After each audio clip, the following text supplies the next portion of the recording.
पिछली क्लास में हम लोग पढ़े थे चैप्टर 9 स्टार्ट किए थे,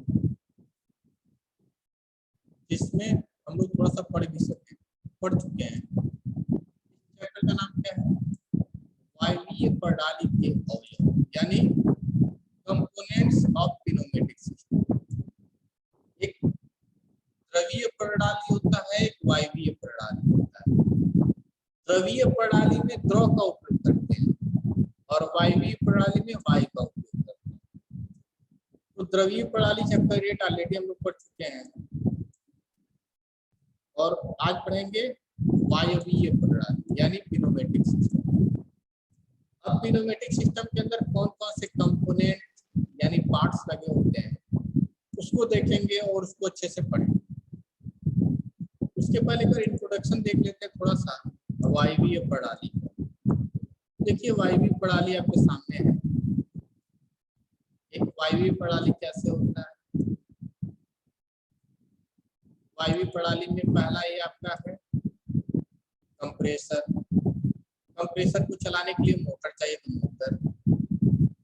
तीसरा एक जिसमें वायु को स्टोर करेंगे कंप्रेस करके। वायु को इकट्ठा करने के लिए कोई भी जगह चाहिए, उसके लिए कंप्रेसर। क्या हुआ, किसी को कोई डाउट है? एक सेकंड दिया।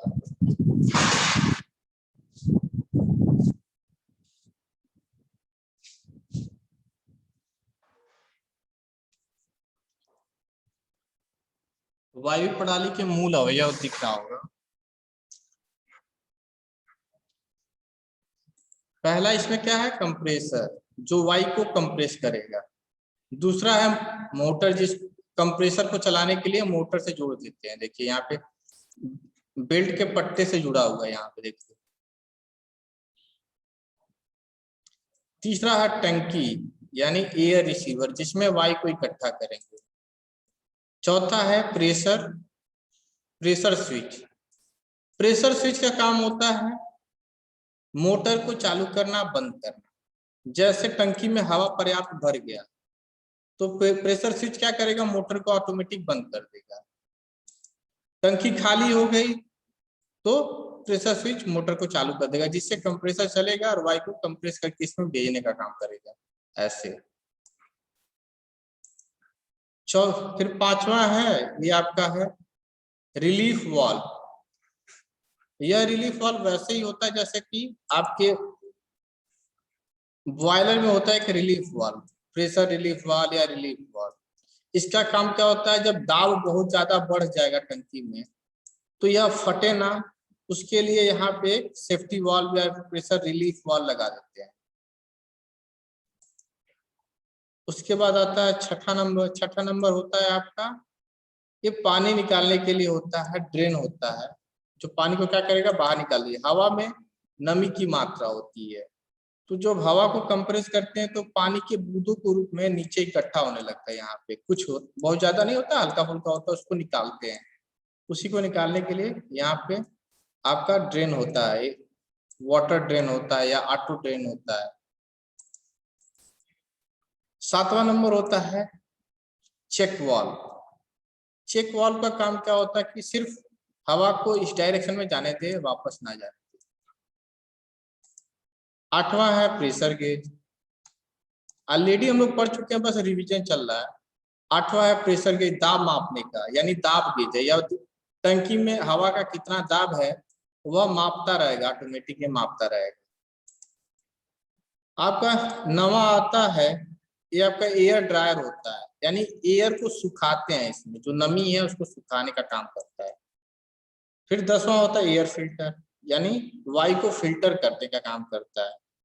फिर यहाँ पे इसको ये पाइप में हवा रहता है और फिर ऊपर से एक टी ज्वाइंट कर देते हैं, यहाँ से इस पाइप को ऐसे जोड़ देते हैं यहाँ पे, जिससे क्या होता है कि देखो अगर पानी की कुछ बूंद भी बचा होगा तो ये नीचे आ जाएगा, नीचे इकट्ठा रहेगा और हवा ऊपर से इस वाले आगे पाइप में चला जाएगा। फिर यहाँ पे एक फिर से ड्रेन होता है, पानी अगर कुछ आ भी गया तो फिर ये नीचे चला जाएगा। पानी क्योंकि भारी होता है तो नीचे चला जाएगा, यहाँ से निकाल लेंगे। देखो अगर पानी जाएगा ना सिस्टम में, जहाँ पिस्टन सिलेंडर है तो वहां पे जंग लग जाएगा, जब जंग लग जाएगा तो पिस्टन सिलेंडर चलेगा नहीं चलेगा। इसलिए पानी की एक भी बूंद इसमें नहीं जानी चाहिए। जो आपका एक्चुएटर होता है उसमें पानी की एक भी बूंद जाएगा तो जंग लगाएगा, जंग लगाएगा तो क्या होगा, आपका पिस्टन जाम हो जाएगा, उसमें चलेगा ही नहीं। इसलिए इतने मतलब लगा देते हैं कि इसमें से पानी के कण ना रहे, धूल के कण ना जाए, इसलिए फिल्टर लगाते हैं। फिर 13 नंबर पे आपका रहता है FRL यानी फिल्टर, रेगुलेटर और लुब्रिकेटर। फिल्टर मतलब हवा को फिल्टर करना, रेगुलेटर मतलब कितना दाब पे हवा को आगे भेजना है रेगुलेट करेगा, कितना हवा भेजना है उसका रेगुलेट करेगा। और यल मतलब लुब्रिकेटर, F मतलब फिल्टर, R मतलब रेगुलेटर, यल मतलब लुब्रिकेटर।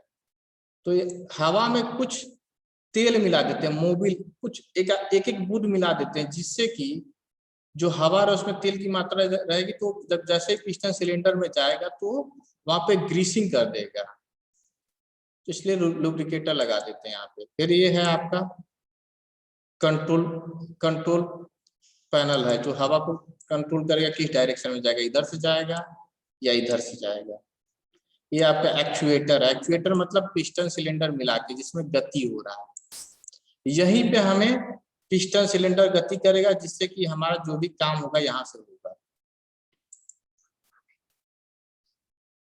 जैसे सेम वैसे ही है जैसे हाइड्रोलिक सिस्टम था, वहां पे तेल का उपयोग करते थे, यहाँ पे हवा का उपयोग कर रहे हैं। यहाँ पे देखिए ये भी आपका क्या कहते हैं न्यूमेटिक सिस्टम का फिगर है। हवा जाएगी यहाँ से कंप्रेसर में, फिर ठंडा होगी, फिर स्टोरेज में जाएगी, फिर फिल्टर रेगुलेटर में जाएगी, वहां से डायरेक्शनल कंट्रोल वाल्व में जाएगी। और यहाँ से जब हवा जाएगी पिस्टन सिलेंडर में, तो देखो अगर नीचे से जाएगी हवा तो इधर से पिस्टन पे फोर्स लगाएगी, जिससे कि वो ऊपर की तरफ जाएगा, जिससे लोड हमारा जो है ऊपर उठ जाएगा। अगर नीचे करना तो हवा इधर से भेज देंगे, हम बता चुके हैं पहले रिवीजन टाइप। चलिए आगे बढ़ते हैं। देखिए यहाँ पे नाम लिखा हुआ, 1 मतलब संपीड़क, 2 मतलब विद्युत मोटर, जो ऊपर था ना यहाँ पे नोट्स भेज देंगे, एक बार पढ़ लीजिएगा। और सबको थोड़ा थोड़ा यहाँ पे बताया क्या होता है, संपीड़क क्या है, विद्युत मोटर क्या है, वायुग्राही क्या है, यानी एयर रिसीवर, जो टंकी होती है ना उसको एयर रिसीवर करते हैं, दाब स्विच, सुरक्षा वाल्व, ऑटो ड्रेन पानी निकालने के लिए,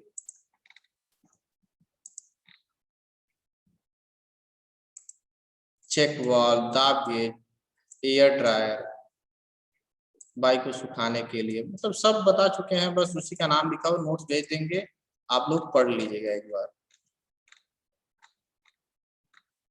अब देखिए इसमें क्या है, लगा होता है वायु संपीड़क, वायु संपीड़क यानी एयर कंप्रेसर।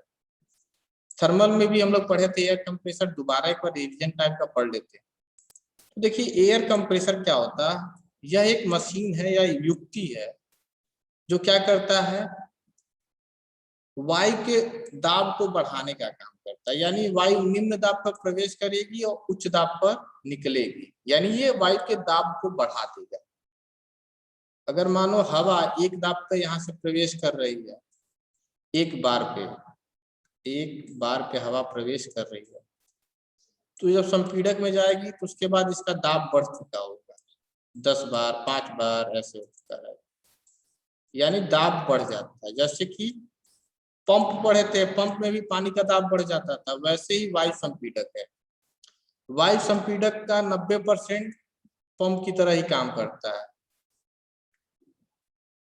वायु संपीड़क में मान के चलिए ये पंप है, जैसे पंप क्या करता था, पानी को एक जगह से दूसरी जगह भेजता था और उसका दाब बढ़ा देता था, वैसे ही कंप्रेसर हवा के लिए उपयोग करते हैं, इसीलिए इसे एयर कंप्रेसर या वायु संपीड़क करते हैं। ये भी क्या करता है, वायु के दाब को बढ़ाएगा और आगे की तरफ ट्रांसफर कर देगा। अब संपीड़क देखिए कैसे करता है, तो ये दाब जब बढ़ाता है ना तो उसका आयतन कम कर देता है, यानी कंप्रेसर क्या करता है, प्रेशर बढ़ा देगा यानी दाब बढ़ा देगा, और आयतन वायु का आयतन कम कर देगा। जब प्रेशर बढ़ता है तो तापमान भी कुछ बढ़ जाता है। हम पढ़ चुके हैं कि जब प्रेशर बढ़ेगा तो तापमान भी बढ़ेगा और आयतन घटता है। तो यही होता है आपके वायु संपीड़क। अब वायु संपीड़क का वर्गीकरण देखेंगे, यानी संपीड़कों का वर्गीकरण, क्लासिफिकेशन ऑफ कंप्रेसर। जैसे पंप का वर्गीकरण पढ़े थे वैसे सेम इसका भी वर्गीकरण है। जैसे वहां देखे थे धनात्मक विस्थापन संपीड़क,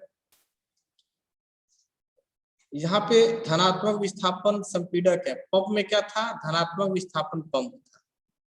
तो सेम वैसे ही है, वहां पंप था, यहाँ संपीड़क हो गया है। तो पॉजिटिव डिस्प्लेसमेंट कंप्रेसर। दूसरा होता है धनात्मक विस्थापन अधनात्मक, सॉरी, एक धनात्मक विस्थापन होता है, एक अधनात्मक विस्थापन। Positive displacement and non positive displacement, दो प्रकार के पंप होते हैं। धनात्मक पहले वाले में क्या होता है? इसमें जनरली आता है आपका दो प्रकार के आते हैं, एक तो रोटरी आता है, एक पश्चाग्र आता है। इसको देखेंगे अभी नीचे। लेकिन धनात्मक में होता क्या है, कैसे ये दाब को बढ़ाता है? तो देखिए क्या करता है, धनात्मक विस्थापन संपीड़क में एक बंद चैम्बर होता है।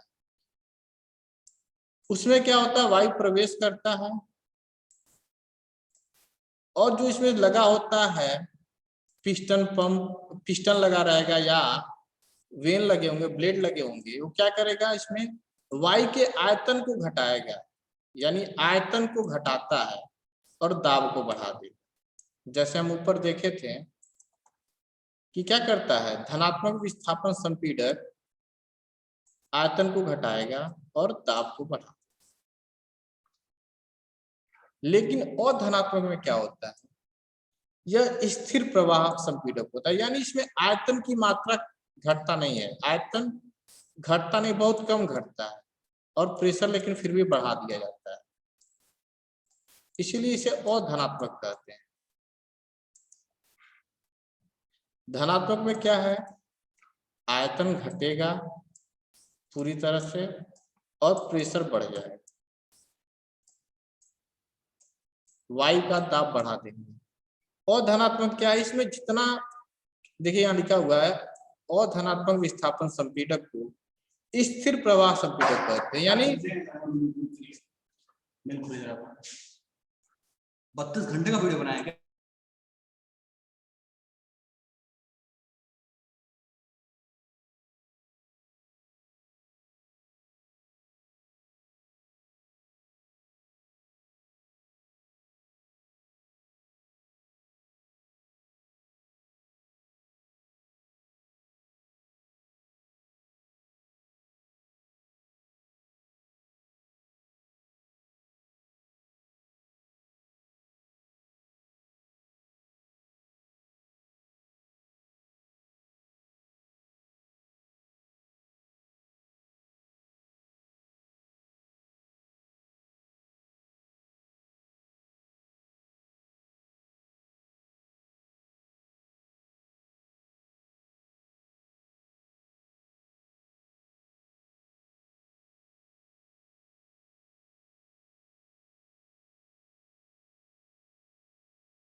हेलो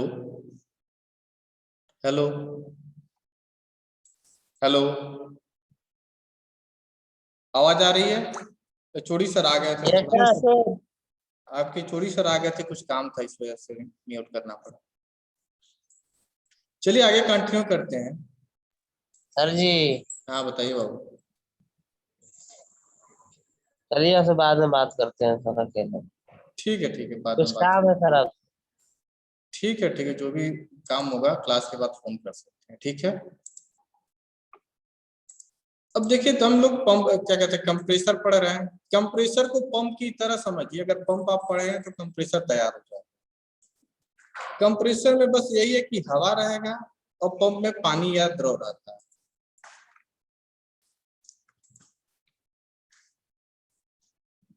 अब देखिए धनात्मक में क्या है, धनात्मक विस्थापन संपीड़क में इसमें क्या होगा, आयतन घटेगा पिस्टन सिलेंडर के अंदर, आयतन घटेगा और दाब बढ़ जाएगा, दाब बढ़ जाएगा।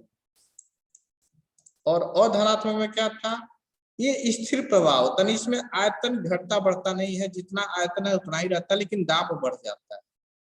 यानी आयतन लगभग बराबर रहता है, हल्का फुल्का घटता है, जिसे निग्लेजिबल कह सकते हैं, लेकिन प्रेशर जो होता है वो बढ़ जाता है।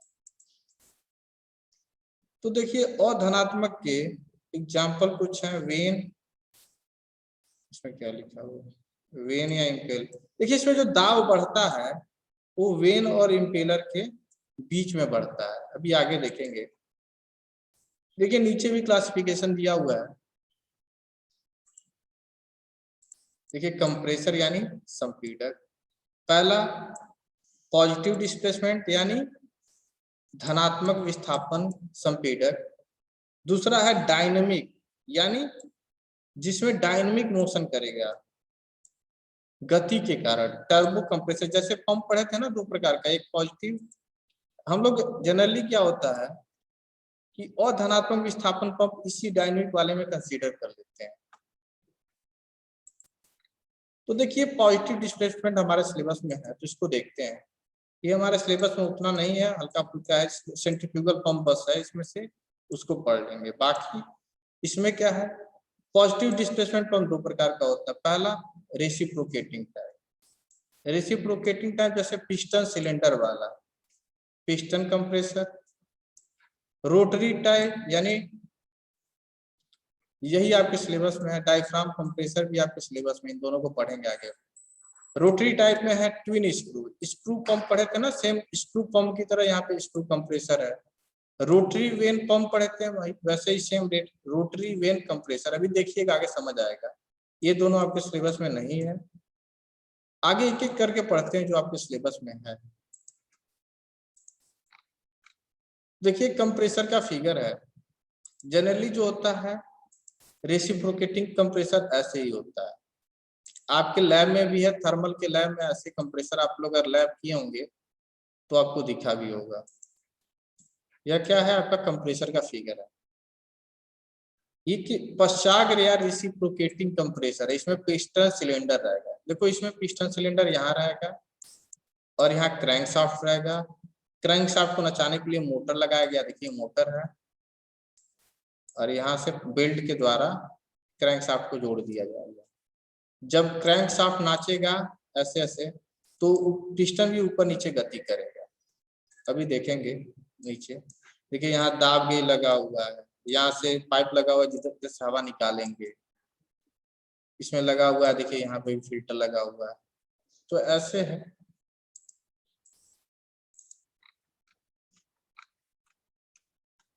तो पहले प्रकार का संपीड़क पढ़ते हैं, पिस्टन प्रकार के संपीड़क, पिस्टन टाइप कंप्रेसर। यह एक पश्चाग्र संपीड़क है, पश्चाग्र यानी इसमें पिस्टन सिलेंडर लगा रहेगा, देखिए यहाँ पे पिस्टन है और ये सिलेंडर है।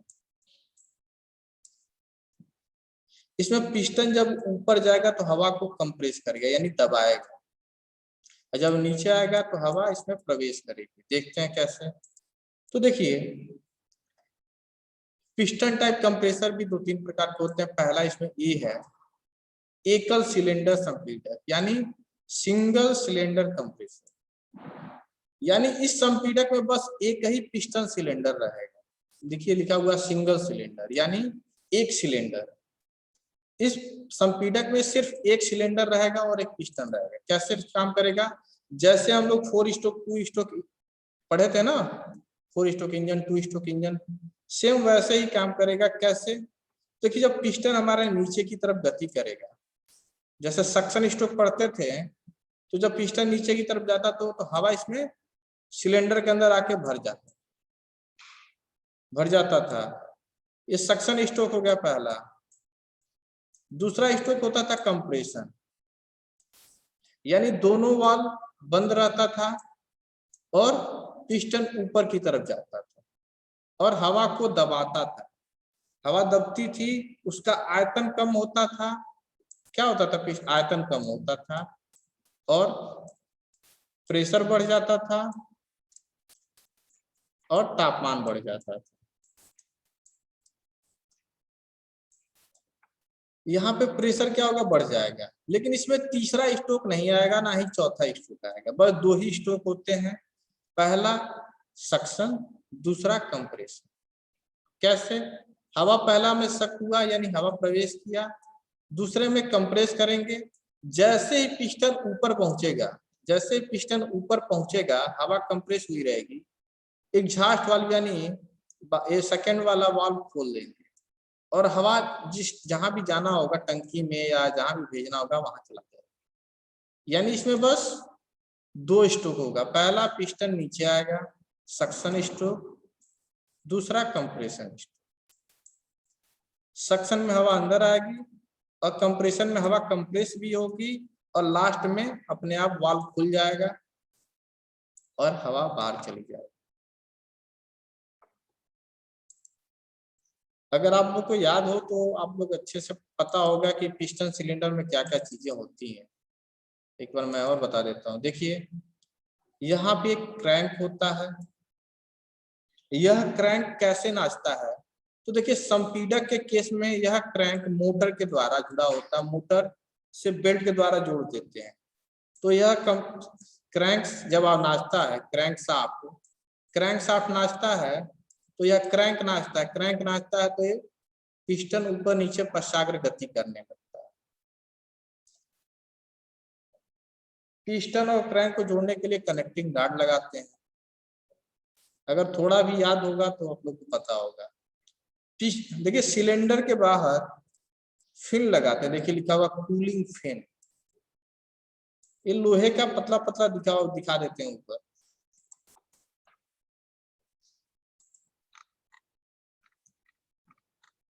देखो ये आपका सिलेंडर है, सिलेंडर के ऊपर लोहे का बाहर पतला पतला दिख रहा है ना, इसी को फिन कहते हैं।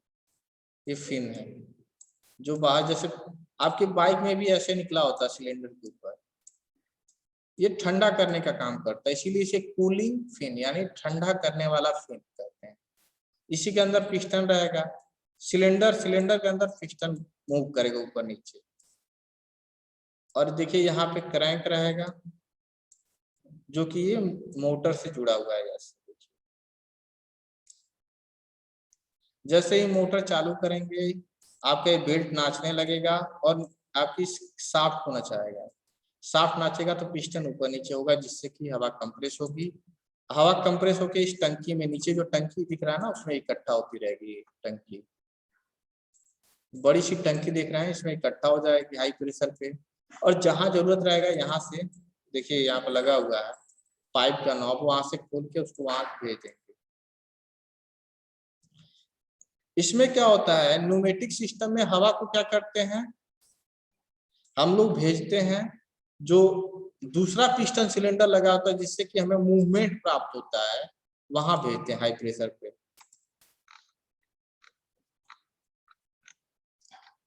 अब देखिए हम लोग एकल सिलेंडर पढ़े थे, एकल सिलेंडर संपीडक पढ़ चुके हैं।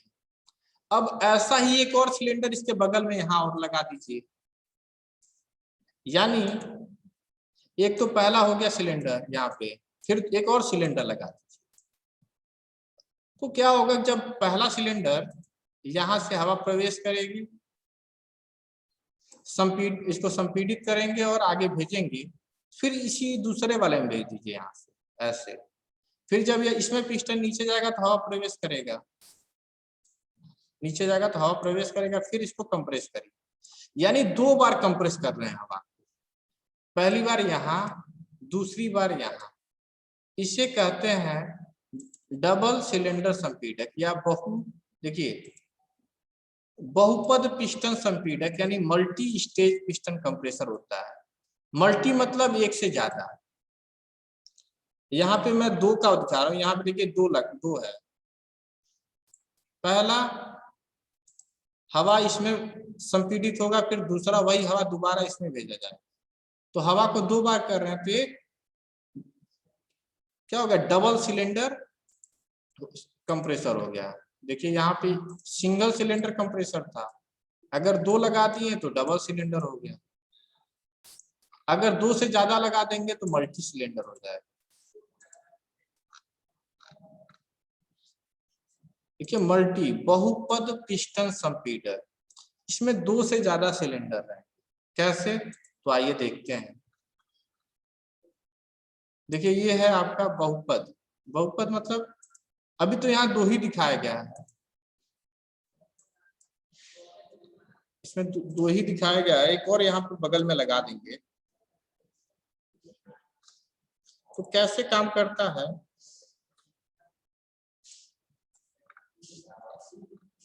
तो देखिए इसमें क्या होता है। देखिए पहला पिस्टन ए है, सिलेंडर ए है, यानी फर्स्ट स्टेज। फर्स्ट स्टेज में क्या होगा, ये आपका पिस्टन नीचे की तरफ जाएगा और इनलेट वाल्व से आपका हवा इसमें प्रवेश करता है। सक्शन कंप्लीट हो गया, फिर कंप्रेशन चालू होगा, दोनों वाल्व बंद हो जाएंगे, पिस्टन ऊपर की तरफ मूव करेगा, हवा को दबाएगा, जिससे कि हवा का दाब यानी प्रेशर भी बढ़ जाएगा और तापमान भी बढ़ जाएगा। अब देखिए प्रेशर बढ़ गया, अच्छी बात है, क्योंकि हमें हवा उच्च दाब पर चाहिए, दाब बढ़ गया कोई दिक्कत नहीं है, लेकिन ये तापमान बढ़ा है, इससे क्या मशीन गर्म होने लगेगा, हमारा कंप्रेसर गर्म होने लगेगा, इसलिए इसको क्या करते हैं, ठंडा करने के लिए हवा को ठंडा करते हैं।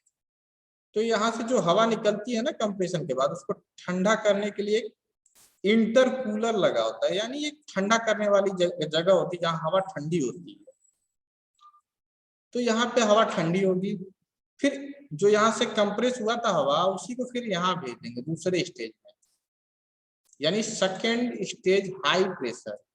देखिए यहाँ पे बहुत ज्यादा दाब नहीं बढ़ता, अगर मानिए 1 दाब पर हवा प्रवेश कर रही है तो यहाँ से निकलेगी तो 6 दाब पे या 7 दाब पे, मतलब 7 बार पे, यानी थोड़ा सा दाब बढ़ गया इसमें फर्स्ट वाले।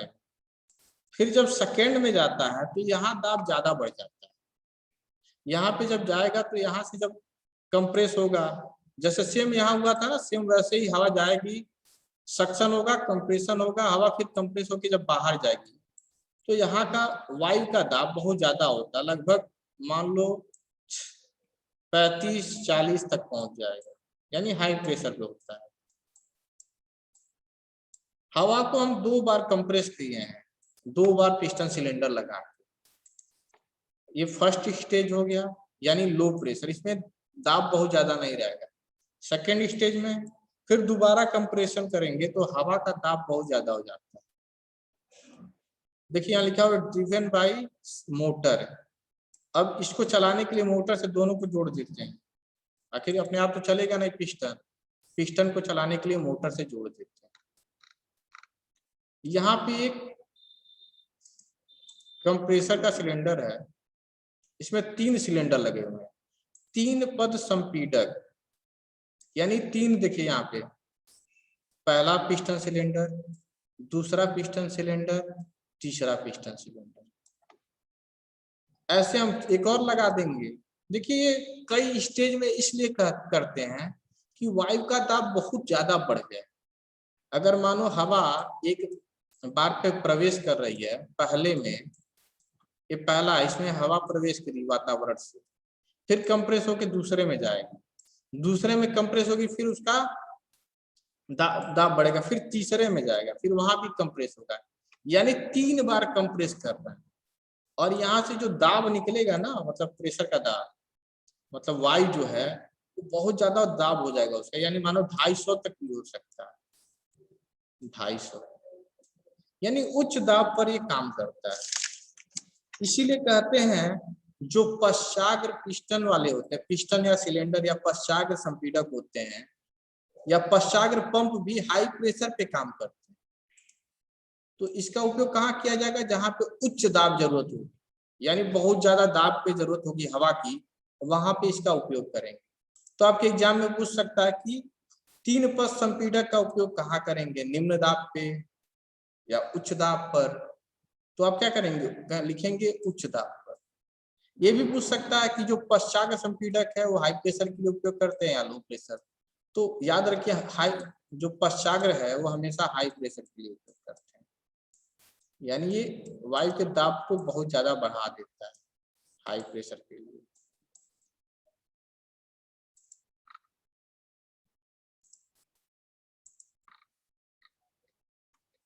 देखिए यहाँ पे लिखा होगा, देखिए लिखा है एकल पद, यानी एक सिलेंडर वाला संपीड़क होता है वो 4 से 30 बार के लिए उपयोग होता है, ठीक है। और 30 बार से जब ज्यादा की जरूरत होती है वायु की, तो हम बहुपद यानी इसके लिए जाते हैं। अगर मानो तुम्हें इंडस्ट्री में काम कर रहे हो, तुम्हें हवा की मतलब ज्यादा जरूरत है, वो भी हाई प्रेशर, तो उसके लिए संपीड़क का उपयोग करेंगे। अगर हवा 30 बार से नीचे चाहिए तो एकल पथ संपीड़क का उपयोग करेंगे, यानी एक ही सिलेंडर वाला। अगर 30 बार से अधिक चाहिए तो बहुपद सिलेंडर। यहाँ पूछ सकता है कि सिंगल सिलेंडर कब उपयोग करते हैं, 30 बार से ऊपर या 30 बार से नीचे? तो देखिए एकल पथ संपीड़क जो होते हैं 4 से 30 बार के बीच में उपयोग होते हैं। अगर 30 बार से ज्यादा चाहिए तो बहुपद संपीड़क का प्रयोग किया जाता है, यानी कम दाब चाहिए तो एकल पथ संपीड़क, अगर अधिक दाब चाहिए तो बहुपद संपीड़क।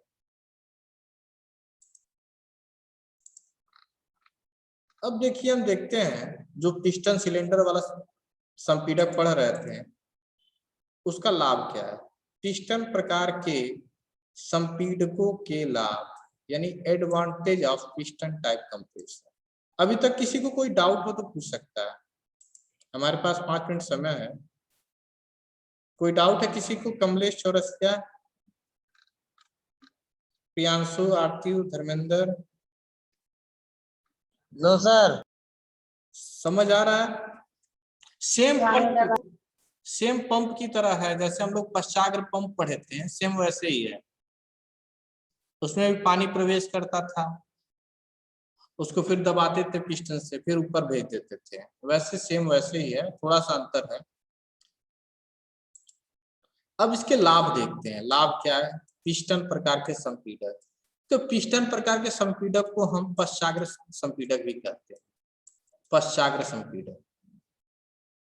तो देखिए जब हमें हवा उच्च दाब पर चाहिए होगा, यानी 250 बार तक भी चाहिए, तो ये पिस्टन प्रकार के संपीड़क हाई प्रेशर पे काम करते हैं। यानी इनका लाभ यही है कि हाई प्रेशर, बहुत ज्यादा अगर हमें दाब चाहिए तो ये आराम से दे देते हैं, बाकी संपीड़क नहीं दे पाएंगे। 250 बार तक भी प्रेशर ये बना सकता है वायु का। दूसरा है ये दाब तथा क्षमता की बड़ी परास, यानी इसका रेंज भी बहुत ज्यादा होता है, यानी यह 4 बार से लेके 250 बार, यानी देखो कितना ज्यादा रेंज है, इसके बीच में काम कर सकता है। एक सिलेंडर लगा देंगे तो कम दाब, 4-5 सिलेंडर लगा देंगे तो बहुत ज्यादा वायु का दाब बढ़ जाएगा। तो यानी इसका रेंज बहुत ज्यादा है, परास या रेंज बहुत ज्यादा होता है। दूसरा इसका इफिशियंसी यानी दक्षता ज्यादा होती है, हाई ओवरऑल इफिशियंसी, यानी दक्षता अच्छी होती है। तीसरा है कि इसमें दाब बहुत ज्यादा मिल सकता है, यानी वायु के दाब को बहुत ज्यादा बढ़ा सकते हैं। और इसमें देखिए थोड़ी सी, जैसे कई सारे सिलेंडर लगा के दाब को बढ़ा सकते हैं, जिससे संतुलन भी बना रहता है। मतलब ये कोई अच्छा नहीं है, मतलब इसमें थोड़ा सा लेकिन ये तीनों बहुत ज्यादा इंपॉर्टेंट है, यानी इसका परास ज्यादा होता है, दक्षता ज्यादा होती है और हाई प्रेशर। लेकिन एक बात मैं आपको बता दूं, जब हम दाब बढ़ाएंगे बहुत ज्यादा ना तो आयतन घट जाएगा बहुत कम। तो हाई प्रेशर पे जब बढ़ाएंगे तो इसमें जब बहुत ज्यादा प्रेशर बढ़ेगा तो आयतन बहुत ज्यादा कम हो जाता है। इसीलिए इसका डिसएडवांटेज देखिए, अलाभ क्या है, अलाभ यानी वायु का कम आयतन देता है। दाब तो बढ़ा दिया, दाब तो बहुत ज्यादा बढ़ा दिया, लेकिन आयतन बहुत कम कर दिया। तो इसका यही डिसएडवांटेज है कि आयतन बहुत ज्यादा घट जाता है। अगर मानो हमें 5 लीटर वायु की जरूरत है तो हमें 500 लीटर वायु पहले लेना पड़ेगा वातावरण से, और उसको दबाना पड़ेगा, फिर दबाते दबाते 5 लीटर बचेगा लास्ट में। लेकिन दाब उसका बहुत ज्यादा हो जाएगा, 250 बार तक हो जाएगा। दाब तो बढ़ जाएगा लेकिन आयतन बहुत कम हो जाएगा। पिस्टन सिलेंडर के अंदर दबाएंगे तो आयतन कम होता जाएगा और दाब बढ़ता जाएगा। दूसरा, इसमें वाइब्रेशन होता है। देखो, जब जहां भी पिस्टन सिलेंडर चढ़ेगा तो क्या करेगा, वाइब्रेशन पैदा करेगा, नॉइज पैदा करेगा। और वाइब्रेशन को सहने के लिए एक मजबूत फाउंडेशन यानी नींव मजबूत होना चाहिए। अगर नींव मजबूत नहीं होगा, अच्छे से नट बोल्ट से कसा नहीं होगा, तो क्या करेगा, मशीन हिलने लगेगा, गिर सकता है, टूट सकता है। मतलब इसको स्थिर रखने के लिए अच्छा मजबूत फाउंडेशन होना चाहिए।